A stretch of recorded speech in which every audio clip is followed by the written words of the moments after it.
y nuevo matrimonio. Divorcio y nuevo matrimonio. En el Evangelio de Mateo, capítulo 19, del 1 al 9, leemos estas palabras. Aconteció que cuando Jesús terminó estas palabras, se alejó de Galilea y fue a las regiones de Judea al otro lado del Jordán. Y le siguieron grandes multitudes y lo sanó allí. Entonces vinieron a él los fariseos y tentándole le dijeron: ¿es lícito al hombre repudiar a su mujer por cualquier causa? Él respondió y les dijo: ¿no habéis leído que el que los hizo al principio, varón y hembra los hizo? Y dijo: por esto dejará el hombre a su padre y a su madre, y se unirá a su mujer, y los dos serán una sola carne. Así que ya no son más, sino una sola carne. Por tanto, lo que Dios juntó, no lo separe el hombre. Le dijeron: ¿por qué pues mandó Moisés dar carta de divorcio y repudiarla? Él les dijo: por la dureza de vuestro corazón. Moisés os permitió repudiar a vuestras mujeres, mas al principio no fue así. Y yo os digo que cualquiera que repudia o que rechaza a su mujer, salvo o con la excepción de fornicación, y se casa con otra, adultera, y el que se casa con la repudiada, adultera. El plan original para la raza humana, como lo indica la creación de Adán y Eva, y lo hemos visto, es la unión de un hombre con una mujer. Este es el plan ideal que Dios estableció desde el principio de la creación. El matrimonio es entre un hombre y una mujer, no entre Pepe y Jorge, ni entre Alicia y Carmelita, ¿verdad? Esto es ya una depravación, un ataque satánico contra el diseño de Dios que está totalmente quebrantando los cimientos de nuestra sociedad. Los matrimonios famosos entre hombres y entre mujeres. En esta respuesta que Jesús les está dando a los fariseos, Él está reprimiendo y corrigiendo al mismo tiempo una práctica que comenzó durante el primer siglo de la era cristiana, que por cualquier cosa se estaban divorciando, lo mismo que en el siglo XXI, donde actualmente vivimos. Esto se debió a que durante el primer siglo había dos rabinos, los más grandes maestros de Israel, que comenzaron a tener dos escuelas diferentes. Uno se llamaba la escuela de Shammai, si la quieres aprender a escribir, Shammai. Era la escuela del rabino que en el Mishnah, que es un libro judío, que le dan la misma autoridad que a la Torah, los judíos, el Mishnah, dice así: un hombre no se puede divorciar a menos que descubra que su mujer no es virgen. Y esto estaba basado bíblicamente en Levítico 21, del 13 al 15, después lo vamos a leer, donde efectivamente Dios le ordenó a los sacerdotes que si se casaban, tenían que casarse con una virgen. Y si un hombre se casaba y descubría que su mujer no era virgen, tenía la autoridad y tenía el permiso de poder rechazarla, porque tenía que ser virgen para poder casarse. Y la escuela de Hillel, Hillel era el otro rabino, H-I-L-L-E-L, Hillel. Escuchen lo que enseñaba Hillel: un hombre se puede divorciar si su mujer le echa a perder el plato de la sopa. O sea, se fue totalmente al extremo, como en todas las doctrinas, muchas sectas lo han hecho. En lugar de comenzar Cristo a debatir estas escuelas de los dos rabinos, Él comienza a afirmar el plan original de Dios a sus discípulos y les enseña que deben de permanecer, ¿verdad?, el hombre y la mujer fieles delante de Dios. La Biblia describe el matrimonio como un pacto. Veamos en Malaquías capítulo 2, Malaquías está antes de Mateo, para que no se vayan a Apocalipsis. Malaquías capítulo 2. El Antiguo Testamento termina con este libro maravilloso, Malaquías, donde vemos la apostasía del liderazgo de Israel. Los líderes de Israel terminaron rechazando a sus esposas y cometiendo adulterio. Y así termina el último libro de la Biblia en el Antiguo Testamento, y Dios les dice a los judíos que se habían endurecido a tal grado que rechazando a su esposa y viviendo con otra, se atrevían a seguir llegando a la iglesia o a las reuniones de las sinagogas. Y todavía también le daban ofrenda a Dios. Y creían que con eso Dios los iba a aceptar. Entonces Dios le dice a Malaquías, diles, versículo 13, capítulo 2. Esta vez haréis cubrir el altar de Jehová de lágrimas, de llanto y de clamor, así que no miraré más a la ofrenda para aceptarla con gusto de vuestra mano. Y estos cínicos le contestaron, ¿por qué? ¿Qué hicimos? Porque Jehová ha atestiguado entre ti y la mujer de tu juventud, contra la cual has sido desleal, siendo ella tu compañera y la mujer de tu pacto. El matrimonio, de acuerdo a la Biblia, es un pacto. ¿Qué es un pacto? Es un convenio. Es un contrato, podríamos llamarle así. Cuando voy a rentar una casa, hay un contrato de renta donde hay cláusulas y donde yo firmo y firma la persona dueña de la casa como arrendatario, como arrendador. Yo soy el arrendatario. Y en estas cláusulas hay estipulaciones que si yo las violo, ¿verdad? Por ejemplo, si dice, te prohíbo que a mi casa no le hagas ningún cuarto extra ni tumbes nada, porque está en el contrato, y si tú lo haces, el contrato queda totalmente quebrantado, violado. Y en ese momento yo pierdo mis derechos como arrendatario, porque el arrendador está ganándome por la cláusula que yo firmé. Y el matrimonio es un pacto donde interviene Dios como testigo, la sociedad que nos rodea y delante también de nuestra familia. Entonces, no hay tal cosa, muchacha que me escuchas o mujer que me escuchas, que el hombre con el que tú estás teniendo relaciones sexuales te diga, es que un papelito no nos va a unir. Vamos a tener relaciones para acostumbrarnos y para ver si nos amamos el uno con el otro. Yo te quiero de todas maneras y un papelito no nos sirve de nada. Quiero decirte que ese papelito que se llama acta de matrimonio, cuando este sinvergüenza se quiera ir con otra mujer, con ese papelito que él no quiere ahorita tener, porque es muy, ¿verdad?, inteligente y sinvergüenza, un pillo, él sabe que con ese papelito tú lo puedes demandar.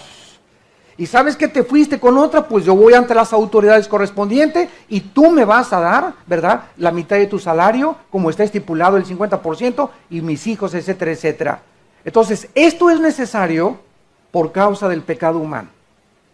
La pecaminosidad humana hizo que el pacto del matrimonio se pudiera legitimizar delante de las autoridades establecidas por Dios. En Romanos 13, capítulo 13 del 1 al 4, la Biblia dice, porque no hay autoridad más que de parte de Dios. Sométanse a las autoridades superiores, porque las autoridades superiores han sido establecidas por Dios. El que se opone a la autoridad, a lo establecido por Dios y resiste, y los que resisten acarrean condenación para sí mismos. En México está estipulado, de acuerdo al gobierno federal, que el matrimonio sea legitimizado por un juez por lo civil. Esto es en México. Entonces, yo soy mexicano, tú eres mexicano, ciudadanos mexicanos, nos tenemos que someter a la autoridad civil.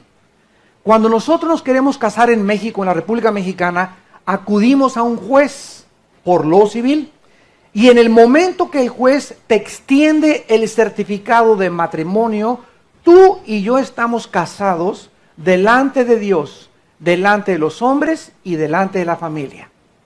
Después de que el juez te entrega el certificado por el matrimonio, si tú quieres ir a casarte esto es un invento pagano que no existe, casarse por la iglesia, eso no existe. Vas y das un testimonio después de que estás casado, pero el pastor no te está casando. Los pastores en México no tenemos el derecho de casar a nadie, ni tampoco el cura de la iglesia. Cuando el cura dice, hay alguien en este momento que se oponga a este matrimonio y por ahí salga una señora, pues yo soy su amante, etcétera, etcétera. ¿Qué puede hacer el cura? Hablarle a la patrulla y que se lo lleven, porque ya están casados delante de Dios y delante del juez civil. El cura no tiene la autoridad en México, ni los pastores, de casar a nadie. Impartimos la bendición. Pero están casados ustedes. Al casarse por lo civil, están casados delante de Dios. Desde ese momento ya pueden vivir juntos, porque Dios reconoce a las autoridades que Él mismo ha establecido. En Estados Unidos no. En Estados Unidos los pastores sí tienen la prerrogativa y la autoridad civil del gobierno de casar, y los curas también. Tú vete a Las Vegas y en cada esquina de Las Vegas, en el bulevar, ¿verdad?, de Las Vegas, en cada esquina hay capillas, matrimonios y divorcios, donde puedes ir y te casan mañana y a las 2 de la mañana y te casan y te vuelven a casar, ¿verdad? Y te puedes casar 10 veces o 20 veces. Pero en México no se puede hacer así. En México tenemos que someternos a la autoridad civil. Muy bien. Una vez que hemos visto que el matrimonio es un pacto, un contrato, que no se puede romper, a menos que la cláusula que existe en la Biblia para el divorcio, y la única causal que vamos a examinar con mucho cuidado para que pueda haber un divorcio y Dios te apoye y tú te puedas volver a casar, es el adulterio. La infidelidad es la amenaza más grande para el matrimonio. Dentro del matrimonio, un hombre y una mujer se entregan a vivir juntos. Y para que pueda subsistir la unión permanente de un hombre con una mujer, es imprescindible que el pegamento que los una sea la lealtad y la fidelidad. Si se pierde la lealtad del uno para con el otro y la fidelidad, ya no puede el matrimonio ser bendecido por Dios. Ya entran inmediatamente, ¿verdad?, los celos, la desconfianza y la maldición a la persona que esté violando el contrato o el pacto establecido por Dios. Veamos, por ejemplo, en el capítulo 2 de Proverbios, vamos a Proverbios porque vamos a ver varios pasajes aquí, que cuando una persona decide abandonar a la otra persona, es imposible que la persona abandonada, en este caso la víctima, permanezca fiel a sus votos matrimoniales. Por ejemplo, una esposa, ¿verdad?, no podría vivir con un esposo que está viviendo con otra mujer. Nosotros tenemos un caso ahorita, mi esposa y yo, de un matrimonio en una iglesia que tenemos nosotros, donde él hace 3 meses llegó y le dijo, ando con otra. Quiero decirte que después de 12 años de casados, nunca te he querido. Nunca eras la mujer de mi vida. Tienen 2 niños preciosos de 14 y 16 años de edad más o menos. Y pues quiero decirte, ¿verdad?, que me vengo a despedir de ustedes. Y ella, ¡ay, te vas, te vas, te vas! Y ya se fue el sinvergüenza. Regresó a los 2 meses, este pillo, y le dice a ella, ¿sabes una cosa que he pensado que los extraño mucho? ¿Me dejas traerla a la casa? Con estas palabras. Y aquí mi familia es testigo de esto. Con estas palabras. Y ella le habla a uno de nuestros pastores y le dice, ay, estoy recontenta porque por lo menos ya aceptó venirse conmigo. ¿A qué grado puede una mujer a rebajar su dignidad y a ser tan tonta, tan tonta, tan tonta, de poder endurecer su corazón y estar haciendo un ídolo de este sinvergüenza y decirle, pues sí, vente, y todavía le dice este individuo, pues voy a seguir con la otra, quiero advertirte que no la he dejado, y vamos a salirnos de esa iglesia para irnos a una donde nadie nos conozca. O sea, donde nadie conozca que vive en adulterio. Porque nosotros los pastores sabemos que ese vive en adulterio y no lo aceptaríamos en la iglesia. Y la burra de la mujer aceptó lo que él le propuso. Vean ustedes hasta dónde puede llegar un hombre sobajar a una mujer. En Proverbios capítulo 2, versículos 16 al 19, el rey Salomón nos da muchos consejos, principalmente a los hombres, respecto a lo que en Proverbios se denomina la mujer extraña. Todo hombre tiene una mujer que lo debe amar. Toda mujer tiene un hombre que la debe de amar. La mujer que nos debe de amar es la mujer que ha sido por Dios escogida. No la escogimos nosotros, la escogió Dios. Y la mujer extraña es las mujeres que el diablo va a mandar a nuestra vida. Todos nosotros los hombres vamos a enfrentarnos, tarde o temprano, con mujeres que no es tu esposa, no es la que Dios escogió para tentarnos. Y estas mujeres están alrededor de nosotros como moscas, como libélulas, te van a salir donde menos lo quieras. Y tú vas a creer, porque les dije que el hombre es más vanidoso y más egoísta, un hombre ya pasando el cuarentón, ¿verdad? Y una chava le echa a los perros, el hombre, tenemos un ego tan grande que cualquier hombre, cuando una mujer le sonríe, el hombre cree que la mujer le está echando los perros. Eso a ustedes no se los tengo que decir. Cuando un hombre sabe que una mujer le comienza a reír, ya me está echando los perros. Porque esa es nuestra naturaleza. O sea, ya le atraigo a esa mujer, ya le simpatizo a esa mujer porque se me queda viendo y porque estoy sonriendo, me está sonriendo. Y ese hombre es atrapado por un engaño tremendo y puede caer precisamente en esta red. Y Dios dice, serás librado, Proverbios 2:16, de la mujer extraña. El único que nos puede sacar de una trampa de este tamaño es Dios. De la ajena que halaga con sus palabras, la cual abandona al compañero de su juventud y se olvida del pacto de su Dios, por lo cual su casa está inclinada a la muerte y sus veredas hacia los muertos.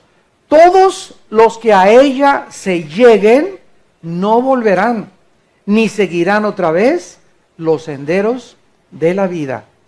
Es tan peligrosa una mujer de esta clase que ella tiene el poder de echar a perder la vida de 100 hombres. Les doy un ejemplo, ¿verdad? Como los artistas de cine, por ejemplo, Elizabeth Taylor, lleva 9 matrimonios. A los 9 los enterró en el jardín de su casa. María Félix, ¿verdad? Mujeres hermosas, mujeres Miss México, mujeres que tienen todo y que llegan a tener tanta belleza que embellecen a cualquiera. Y nosotros somos tan babosos, ¿verdad? Con la babota de fuera, van y siguen como, voy al degolladero, como dice Salomón más adelante, ve el hombre, porque así somos de mensos los hombres. Y nos dejamos guiar por la belleza de una mujer, que no es la mujer que Dios nos mandó, es la mujer que quiere destruir tu ministerio, destruir tu matrimonio, destruir tu vida personal. Cuídate de esa mujer si tú vives lejos de Dios. En Proverbios capítulo 6, versículo 23 al 26, Proverbios 6, 26 al 23, dice la Biblia, porque a causa de la mujer ramera, aquí ya no es una extraña, aquí ya es una prostituta, a causa de la mujer ramera, el hombre es reducido a un bocado de pan. ¿Quiénes son estas mujeres? No necesariamente las que cobran. Creemos que una prostituta es una mujer que cobra por dar servicios sexuales. No necesariamente. Es una mujer que se va con cualquiera y se deja manosear por cualquiera y se deja tocar por cualquiera. Tú eres una muchacha que andas con un muchacho o con un hombre que está casado, o ustedes no se han casado, te estás prostituyendo. La palabra prostitución significa amor que se vende. Te estás vendiendo a las caricias. Y ese hombre no tiene derecho de tocar tu cuerpo hasta que se case contigo. No le permitas a tus hijas que las toquen sus novios, porque cuando alguien llega y les dice, ¿quieres ser mi novio? Dile a tu hija que le pregunte inmediatamente, ¿para qué quieres que yo sea tu novia? ¿Para tener licencia de tocarme? Porque es lo que los jóvenes asumen. El momento que una muchacha le dice, sí acepto ser tu novia, ya tienen licencia, ¿de qué? De poner las manos encima. Las manototas de oso que tienen. Entonces una muchacha le puede decir, ¿verdad? ¿Para qué quieres que yo sea tu novia? Para que me toques, no. Para que seas tu amiga íntima, vamos a ser amigos íntimos, vamos a estudiar la Biblia, pero no me pongas una mano encima porque te tumbo las muelas. Y las tenemos que entrenar así a nuestras hijas, porque ellas tienen que llegar a la casa y tenemos que estorbarles el camino para que no con cualquier, como decía mi abuelita, roto quinto patiero, ni pelagatos, se las lleve, porque ahorita las muchachas van con todos. Y basta que esté guapito el muchacho, que esté simpático, y lo primero que hacen es ponerle las manos encima y robarle su virginidad y tratar de destruir sus vidas y causarles traumas morales por la libertad que muchos padres les está dando a sus hijos, cuando el mundo está lleno de escorpiones, de mazacuatas y de cascabeles.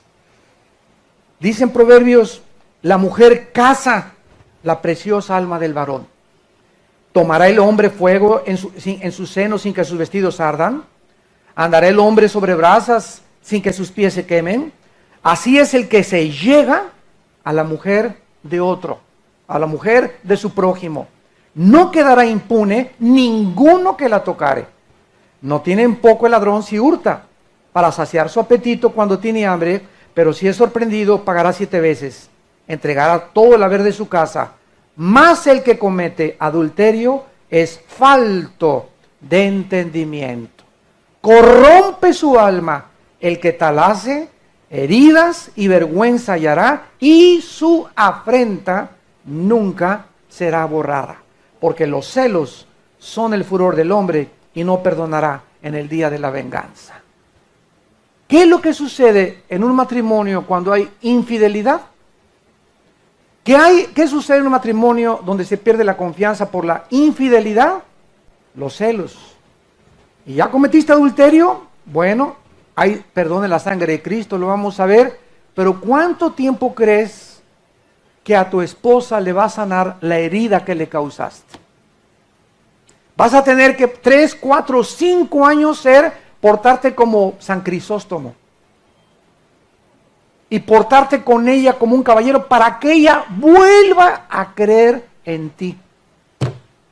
Toma años en que una mujer sea sanada. Entonces no pongas ni grites de que mi esposa ya al año, oye, pues hace 2 años eras un adúltero, ¿qué quieres? Ella todavía está en el hospital, se está cicatrizando su herida. Las heridas del adulterio son las más graves que puede sucederle y el diablo infligir a un matrimonio.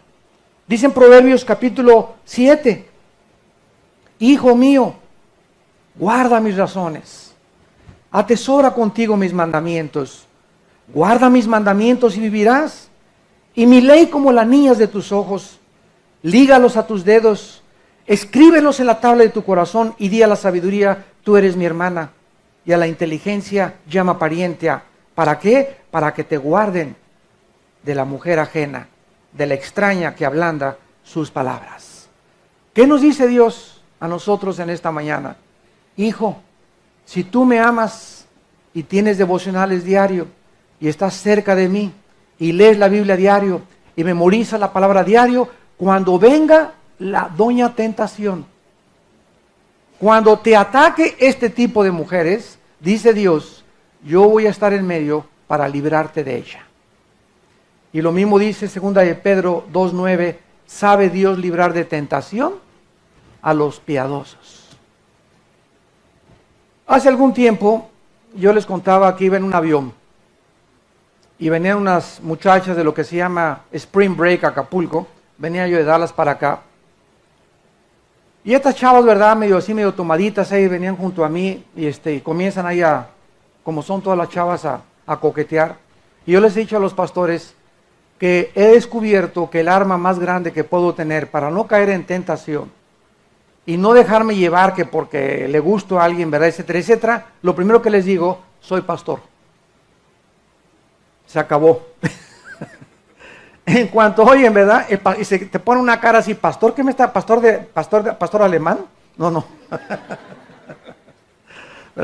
Soy pastor, ¿verdad? Y quiero decirles que ustedes necesitan a Jesucristo. Y con eso paras cualquier ataque del enemigo. O ustedes, con cualquier mujer, soy casado, muchachita. Inmediatamente díselo. Cuando una muchacha oye que le está diciendo soy casado en lugar de que No, no, pero verdad, me estoy separando, soy casado. En ese momento Jesús te respalda, porque estás poniendo una defensa inmediatamente para que no te sigan coqueteando, y lo único que hacen, ¿verdad?, es ir tras de tu dinero, porque te pueden llamar, ¿verdad?, rabo verde. Nada de que se van por la cara de escorpión que tienes, ¿verdad?, o las orejas de papalote que tenemos, ¿verdad? Siempre buscan algo de provecho, sobre todo las muchachas jovencitas. Y dice la Biblia también en el versículo 24 de Proverbios 7, ahora pues, hijos, óiganme, estén atentos a las razones de mi boca, no se aparte tu corazón a sus caminos, no yerres por sus veredas, porque a muchos ha hecho caer heridos, y aún los más fuertes han sido muertos por ella. Camino al infierno o al Seol es su casa, que conduce a las cámaras de la muerte. Recordemos lo siguiente, el hombre más sabio del mundo y el hombre más fuerte del mundo cayeron los dos por una mujer. Sansón lo venció Dalila, y a Salomón lo vencieron las mujeres. Una mujer, de acuerdo a la Biblia, tiene la capacidad de derretir, de debilitar al más fuerte. Y una mujer tiene la capacidad también a un hombre sabio, a un hombre consagrado, llevarlo a la destrucción total. Una sola mujer que tú permitas en tu vida que no sea tu esposa. Dice en Proverbios 14, la mujer sabia edifica su casa, la necia con sus manos la destruye. Entonces, esto es una lección para los hombres y para las mujeres. Muy bien, por esta causa, ¿verdad? Tanto en el Antiguo Testamento como en el Nuevo Testamento, Dios permitió el divorcio. La voluntad de Dios es directiva, lo vimos, y permitida y directiva. Dios no quiere que te divorcies, pero por causa de que hay muchas mujeres que están casadas con sinvergüenzas, que se van y las dejan, entonces para que la mujer no se quedara a vestir santos, como decían nuestras abuelitas, y ni tienes que toda la vida esperándolo, ay, algún día regresará, y ya te llegas a los 35, a los 40, y algún día regresará, y algún día regresará, y va a regresar hasta con la amante a tu casa. Entonces, para que no hubiera eso, Dios permitió el divorcio, para que la persona que era víctima y se quedara abandonada, pudiera rehacer su vida con otro hombre, o con otra mujer, si ella es la que abandonó el hogar, como lo vamos a ver más tarde. En Deuteronomio capítulo 24, versículos del 1 al 4, vemos nosotros la ley del divorcio en el Antiguo Testamento. Dios le dijo a Moisés, voy a permitir el divorcio entre ustedes. Dice Deuteronomio 24, cuando alguno tomare mujer y se casara con ella, si no le agradare por haber hallado en ella alguna cosa indecente, o sea, no era virgen, le escribirá carta de divorcio y se le entregará en su mano y la despedirá de su casa. ¿Cuál es el propósito de Dios para las mujeres en el Antiguo Testamento? Que se cuidaran de llegar vírgenes al matrimonio. Era una virtud la virginidad antiguamente. En el siglo XX y en el siglo XXI, ser virgen es una tontería. Es más, les llaman religiosas, Sor Juana Inés de la Cruz, eres una tonta. ¡Jajaja! Es virgen a los 18 años y se mueren de risa tus amigas. Porque ahora la virginidad ya no es una virtud moral, es objeto de ser burlada por los demás. Miren el cambio de valores de nuestra sociedad. Pero Dios les estaba diciendo a las mujeres, quiero que sean vírgenes y quiero decirles que si un hombre, cuando se case contigo, descubre que tú no eres virgen, le voy a dar permiso a ese hombre a que te rechace. Entonces las mujeres se cuidaban, ¿verdad? Y nada de que beso y abrazo, somos novios, pero no nos tocamos. Hasta que nos casemos, ¿verdad? Quiero decirte que este es mi cuerpo y te lo entrego, eres el primer hombre que me tocas. Y los hombres igual, ¿verdad? No hay cosa más maravillosa que un hombre que llegue virgen al matrimonio. Si tú dices esto en la sociedad o en la televisión, se burlan de ti y se carcajean, porque ahora es lo contrario. Sigamos leyendo. Entonces este hombre descubre que esta muchacha no es virgen, se le permite darle divorcio. La palabra divorcio en el hebreo es keritut, con K, keritut, TH, keritut. Se tradujo divorcio, separación o despido. Este muchacho entonces la dice a la muchacha, ¿verdad? Vete, yo estoy buscando una virgen, y la muchacha se va. La muchacha sale de su casa, versículo 2, y esta muchacha que perdió la virginidad podía casarse con otro hombre. En otras palabras, en este caso, vean la misericordia de Dios, era una muchacha que había perdido la virginidad, pero que sin embargo Dios le daba otra oportunidad. Se podía casar la muchacha con otro hombre, y el otro hombre tenía que saber antes de casarse que ella le dijera: no soy virgen, tú no eres el primero. Sigamos leyendo.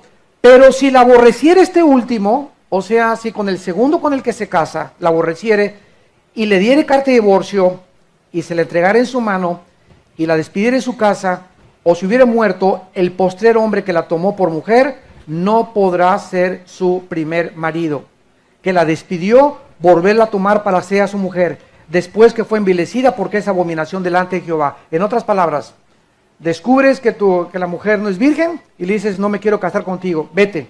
Ella se casa con otro. Y este otro con el que se casa ella se muere, o le dice ella: ¿sabes qué? Yo tampoco quiero. Ella nunca podía, de acuerdo a la ley, regresar con el primero. Nunca. Porque ya el primero la había envilecido, o sea, la había rechazado. Había hecho público el anuncio: esta mujer no es virgen, y todo el mundo lo sabría.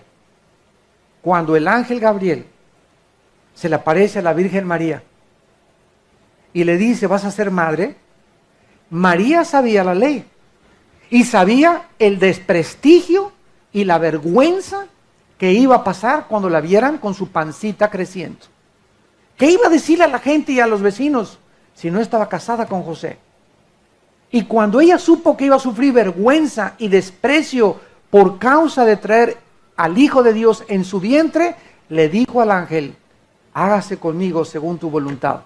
Pago el precio de la vergüenza, pago el precio de la burla, pago el precio de lo que la sociedad me haga, con tal de ser verdaderamente la madre de aquel hijo que vas a nacer en mi vientre. Entonces, fue una mujer increíblemente excepcional, a la que Dios escogió, porque tenía que pasar un precio demasiado alto, dado las leyes del Antiguo Testamento. Muy bien, este pasaje, pues, ¿verdad? Como dijimos, describe este caso, que no podía casarse porque no era virgen. En el libro de Levítico, capítulo 21, Levítico capítulo 21, se encontraba esta ley. Y dice así la ley, Levítico 21, versículos del 13 al 15. Tomará por esposa a una mujer virgen. Esa era la ley.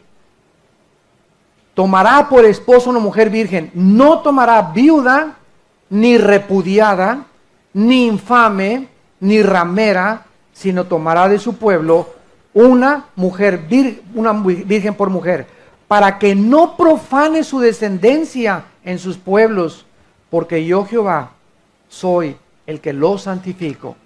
Ahí estaba pues la ley de que se tenía que casar con una mujer virgen. Muy bien, regresamos a la enseñanza de Mateo 19, del Señor Jesucristo, Mateo 19, y vemos que esta carta de divorcio que se permitió en el Antiguo Testamento, los judíos de la época de Cristo la pervirtieron, la torcieron y por cualquier cosa se estaban divorciando. Cristo les explica, cuando le preguntaron a Jesús que si era lícito dar carta de divorcio, Cristo les dice claramente la razón por la cual Dios permitió el divorcio bajo la ley: por la dureza del corazón. Versículo 8. Por la dureza de vuestro corazón. Estas palabras no deben ser entendidas que impliquen que solamente los que tienen corazón duro deben iniciar el divorcio. Esto no es lo que Cristo quiere decir, sino por el corazón endurecido y rebelde hacia Dios, comenzaron a divorciarse por cualquier razón. Estaban tan endurecidos ya los hombres, como este caso que les acabamos de presentar, hombres tan endurecidos, tan cínicos, donde ya no tienen sensibilidad ni por los hijos ni por la esposa, solamente quieren sexo y quieren una muchacha y quieren satisfacción y no les importa la felicidad de nadie más que las de ellos. Endurecidos de corazón. ¿Y qué es lo que nos endurece? El pecado. El pecado es lo que endurece el corazón. La presencia del pecado dentro de cualquier comunidad o sociedad significa un daño profundo a los matrimonios, por lo que Dios proveyó el divorcio como una solución para estos casos. Les voy a dar un ejemplo más palpable y más moderno. Hagan de cuenta que estamos en un barco 10 parejas y naufragamos en una isla las 10 parejas. Algunos tienen niños, otros no tienen niños. Inmediatamente va a ser la isla el lugar, nuestro hábitat, donde vamos a tener nuestro modus vivendi y vamos a ir cortando cocos, etcétera, etcétera. Lo primero para que 10 familias en una isla puedan sobrevivir es establecer leyes. Tendríamos que hacer una ley inmediatamente. Si tú te metes con mi esposa, te colgamos del coco y te matamos. Oye, está muy drástico esto. No es drástico a los ojos de Dios, porque es tan grave el adulterio y se corrompe tanto, no la mujer, el matrimonio, sino los hijos también, que Dios tenía que ver que hay personas que han perdido el derecho para vivir por medio de la destrucción del adulterio. Entonces tenemos que hacer leyes, ¿verdad? Aquí los adúlteros los vamos a colgar. Y aquí el que nos robe, el que le robe a otra familia, le vamos a cortar los dedos. ¿Por qué? Porque somos muy poquitos y hay mucho potencial del pecado. Ya cuando la sociedad crece y se expande y es una sociedad grandísima, pues ya se aminoran las leyes, ¿verdad? Y los castigos, y ya son 5 años de cárcel para el adúltero, ahora 15 años para el secuestrador, ya no los matan como en el Antiguo Testamento, porque ahora, ¿verdad? Ya se expandió, hay mucha corrupción en los magistrados, en los jueces, en los ministerios públicos, en fin. Pero cuando era una sociedad tan pequeña, tenemos que entender por qué Dios estableció la pena de muerte. Y los adúlteros eran condenados a muerte bajo la ley del Antiguo Testamento. En Isaías 50, versículo 1, esto es asombroso. ¿Saben ustedes que Dios es un Dios divorciado? Y no es una herejía. Dios es un Dios que se divorció de Israel. Y si Dios, que es Dios, se divorció de Israel, por eso permitió el divorcio. Dice Isaías 50, versículo 1. Todavía no me mires feo. Así dijo Jehová: ¿qué es de la carta de repudio de vuestra madre con la cual yo la repudié? Dios le dijo a Israel: este es mi pacto en el Sinaí. Israel violó el pacto. Dijo Dios: yo me divorcio de ti, porque ustedes violaron por su rebeldía y la dureza de su corazón, y por eso el pueblo de Israel está divorciado de Dios. Y Dios buscó una iglesia, a una virgen, que es la iglesia, para su Hijo Jesucristo. Pero Dios, ¿verdad?, se divorció de Israel. Jeremías capítulo 3, está después de Isaías. Dale la vuelta y sigue Jeremías capítulo 3, versículo 8. Ella vio que por haber fornicado, la rebelde Israel, yo la había despedido y dado carta de repudio. Dios le llama adulterio a la idolatría de Israel. Dios se divorcia, le da la carta de divorcio a Israel. ¿Dios quería eso? No. ¿Dios ama el divorcio? De ninguna manera. Dios ama que el matrimonio sea para toda la vida, pero por causa de la dureza del corazón.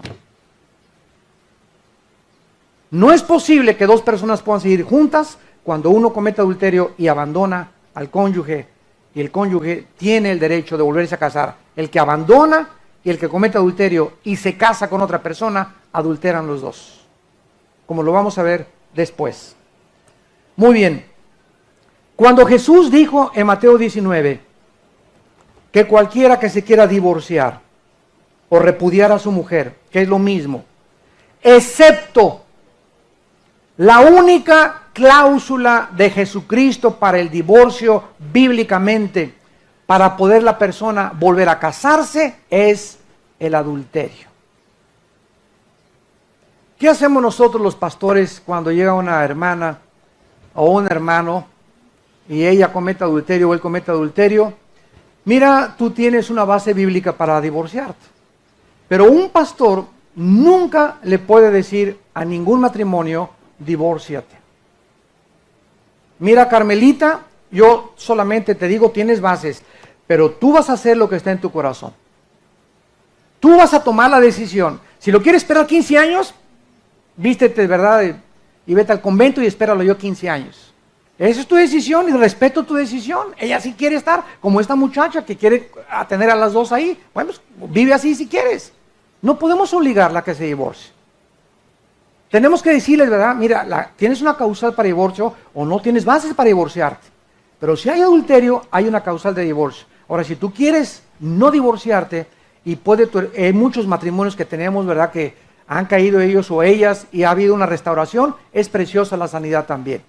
Ha tardado años, pero han vuelto otra vez, ¿verdad? A caminar juntos de la mano. Y existen muchos casos, hay muchos casos diferentes. Pero nosotros no podemos decirle a nadie, divórciate. Es una decisión que tú vas a tomar si hay adulterio y crees que ya no hay solución para tu matrimonio. Entonces, esta cláusula, salvo por causa de fornicación, nos demuestra que el divorcio y el nuevo matrimonio, sobre la base de la inmoralidad de uno de los cónyuges, no está prohibido y además no constituye adulterio. Esta es la única excepción. Que mi marido me pegó, no te puedes divorciar. Que mi marido fuma de la Golden de Acapulco, mota, no te puedes divorciar. Que mi marido esto y el otro, no te puedes divorciar, tiene que haber adulterio. Ahora, en el caso de que hay golpes y tienes un marido que te golpea y que abusa físicamente de ti o psicológicamente y tus hijos corren peligro, se permite en la Biblia la separación temporal sin que te divorcies. Te puedes separar del 2 meses, vivir con tu mamá, 3 meses, 6 meses, pero no te puedes divorciar hasta que sepas que él cometió adulterio o que ella cometió adulterio. Vayamos a 1 Corintios capítulo 7 y veamos este caso en la Biblia. Ustedes tienen en estos seminarios de matrimonios que tener un conocimiento bíblico, teológico, profundo, porque tenemos a nuestros hijos que aconsejarles. Hay mucho que hacer y muchos errores, porque repito, por cualquier cosa en el siglo XXI todo el mundo se está divorciando. 1 Corintios capítulo 7, versículo 12 en adelante. Y a los demás yo digo, no el Señor, si algún hermano tiene mujer que no sea creyente y ella consiente en vivir con él, no la abandone. Y si una mujer tiene marido que no sea creyente y él consiente en vivir con ella, no lo abandone. Recordemos algo, ¿verdad?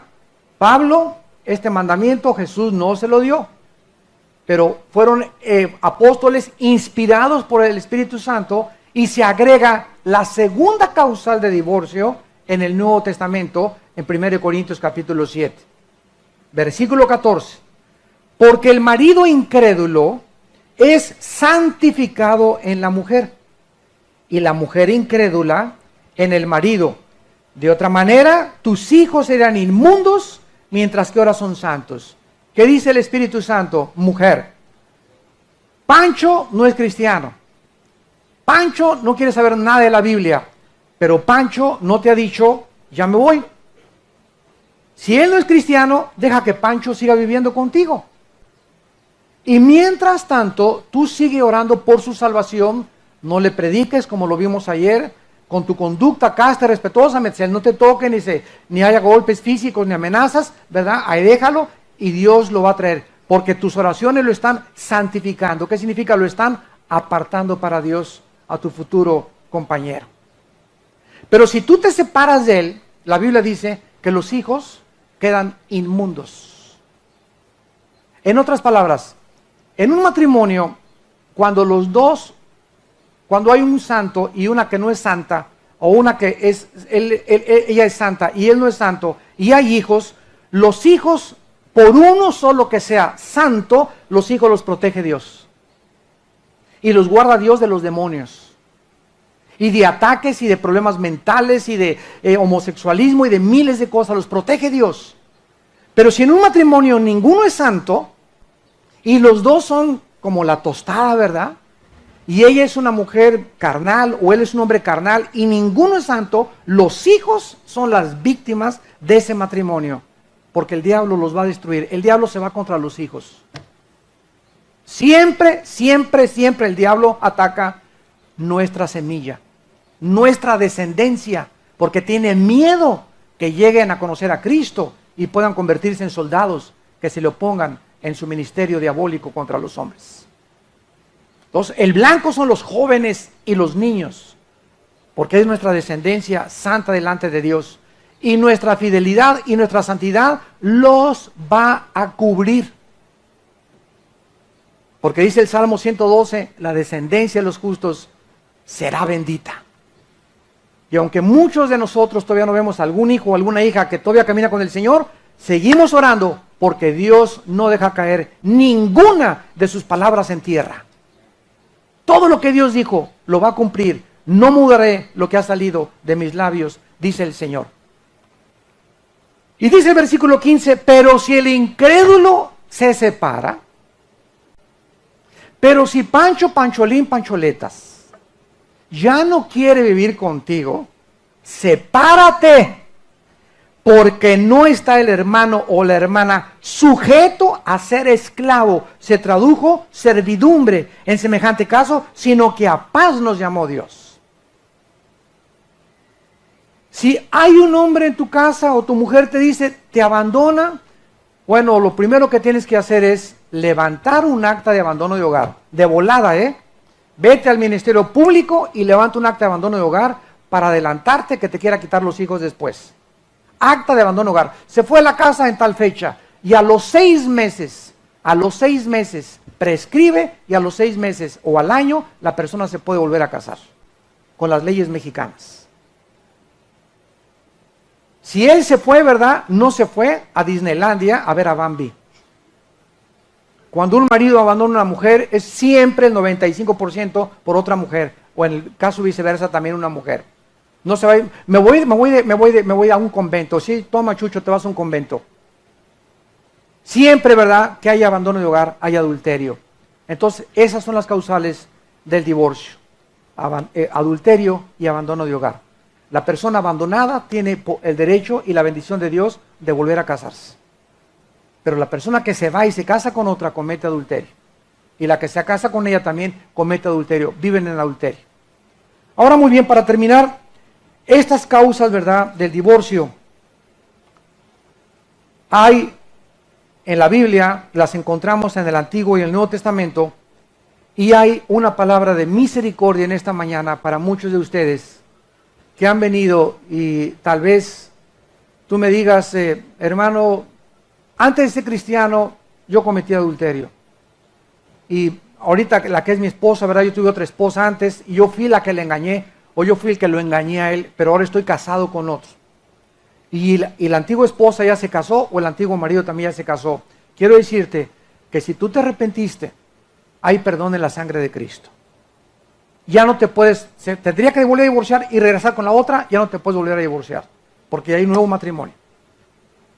Ahora, si tú estás casado con una mujer, porque tú abandonaste a tu antiguo esposo, y ahorita estás casado con otra mujer, y la abandonaste por adulterio, el matrimonio que tú tienes ahorita, si tu antigua mujer no se ha casado, no es válido delante de Dios.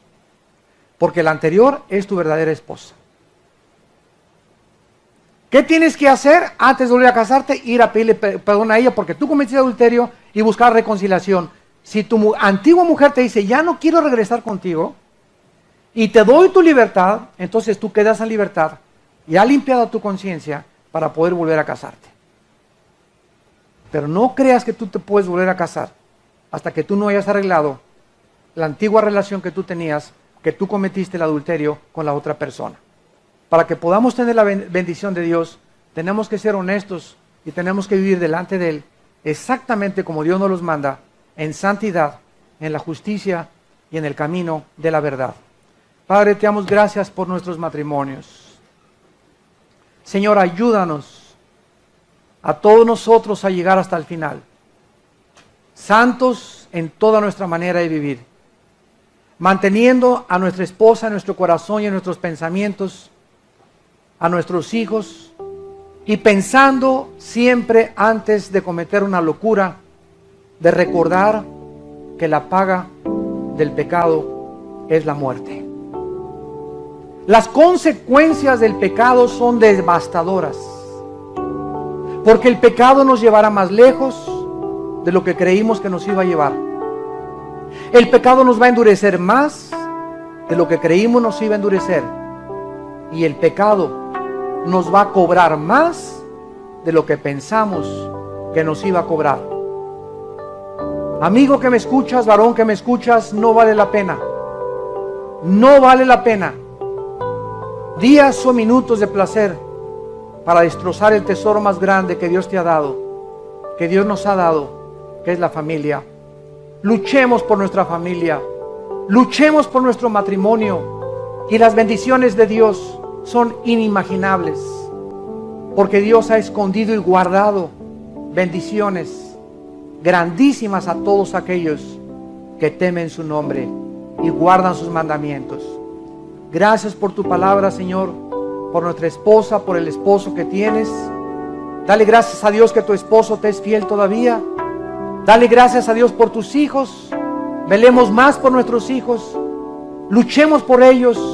Cuidémosles, vigilémosles y démosles ejemplo de nuestro amor que Cristo ha derramado en nuestro corazón, para que Él sea glorificado y en aquel día no nos avergoncemos de recibir la corona de la vida. En el nombre de Jesús. Amén.